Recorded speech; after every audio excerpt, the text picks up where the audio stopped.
ఒక స్మాల్ ఇష్యూని అయితే ఫేస్ చేసాం ఆ రోజు. సో ఈ రోజు ఎక్కడంటే ఫిబ్రవరి 28న శబ్దం అనే మూవీకి వెళ్ళాం. స్క్రీన్ 3లో ఉన్న ఎంబీ లగ్జీకి. ఈ స్క్రీన్ ని ఫిబ్రవరి 7న లాంచ్ చేశారు. ఎంట్రీనే చాలా రాయల్ గా ఉంటుంది. ఒక డిఫరెంట్ ఎక్స్పీరియన్స్ అయితే పక్కా ఫీల్ అవుతాం. ఏఎంబీలో ఇదే best luxury screen. Ticket price 350 rupees. Seating capacity 32. Barco laser projection and JBL speakers. Semi recliner with USB port.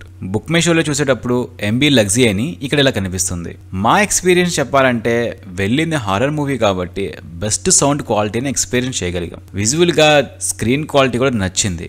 మేము ఫేస్ చేసిన ఒక ఇష్యూ అయితే ఇక్కడున్న స్టేర్ లైట్స్ మూవీ స్టార్ట్ అయిన 50 మినిట్స్ తర్వాత ఆఫ్ చేశారు. యాక్చువల్లీ ఈ లైట్స్ పర్పస్ తెలుసు, బట్ థియేటర్ చాలా చిన్నది కాబట్టి స్క్రీన్ నుండి ఆ స్టేర్ లైట్స్ డిస్టెన్స్ చాలా తక్కువ ఉంటుంది కాబట్టి ఆ lights lighting reflection screen edges పైన పడుతూనే ఉంది. అందువల్ల స్క్రీన్ పైన ఆ డిస్టర్బెన్స్ కనిపిస్తూనే ఉంది. ఈ ఇష్యూ మిగతా వాళ్ళకి కూడా ఇబ్బందిగానే అనిపించింది. స్టాఫ్ కి వెళ్లి చెప్పిన తర్వాత ఆ లైట్స్ ని ఆఫ్ చేశారు. ఈ ఒక్క విషయం తప్ప ఇంకా రిమైన్ మొత్తం బెస్ట్ లగ్జరీ సినిమాటిక్ ఎక్స్పీరియన్స్ అని చెప్పొచ్చు. ఇలాంటి మరిన్ని వీడియోస్ కోసం మా పేజ్ అయితే ఫాలో అయిపోండి. Thank you.